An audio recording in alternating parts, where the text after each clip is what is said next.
22শে শ্রাবণ উপলক্ষে রবীন্দ্র সদনে 10 দিনব্যাপী এক বিশেষ অনুষ্ঠানের ব্যবস্থা করেছিল পশ্চিমবঙ্গ সরকার। খবরটা আগে পেয়েছিলাম। সেটা দেখবার জন্য 11 তারিখে আমরা দুজনে মিলে গিয়ে পৌঁছি রবীন্দ্র সদনে। গিয়ে যেটা দেখলাম সত্যি অসাধারণ। রবীন্দ্র সদনে এর আগে প্রচুরবার গেছি, যাইও, কেননা পরিবেশটা আমার খুব ভালো লাগে। সেদিনকে গিয়েও তার কোনো ব্যতিক্রম হয়নি।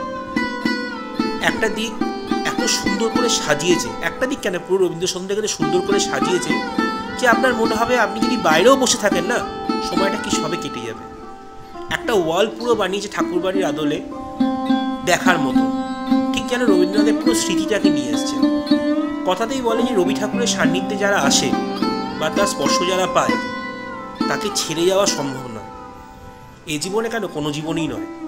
তাই তিনি বিশ্বকবি, তিনি সবার কাছে প্রিয়। রবীন্দ্র সদনটা পুরো ঘুরে যখন দেখছিলাম, সেখানে শুধু রবীন্দ্রনাথ ঠাকুরের সাজানো স্মৃতিই নেই, একটা মেলা টাইপেরও বসেছে, যেখানে অনেক রকমের বই বিক্রি হচ্ছে এবং সুন্দর একটি সাংস্কৃতিক অনুষ্ঠান হচ্ছে।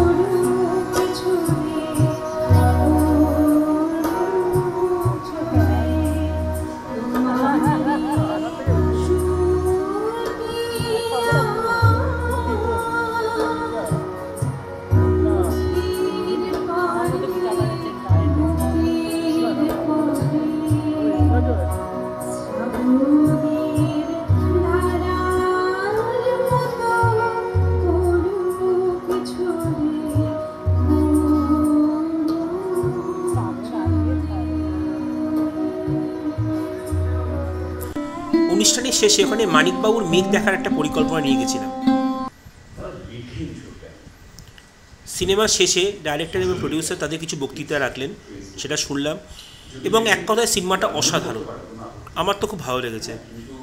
যদি পারেন সিনেমাটা একমাত্র দেখুন, বুঝতে পারবেন কীভাবে একটা অসাধারণভাবে একটা সাধারণ মানুষ অসাধারণ অভিনয় করতে পারে।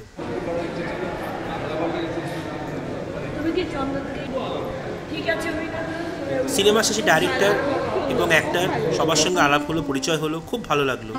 দিনটা এত সুন্দর কাটবে বুঝতে পারিনি। কেমন লাগলো আপনাদের অবশ্যই জানাবেন। ভালো থাকুন, সুস্থ থাকুন।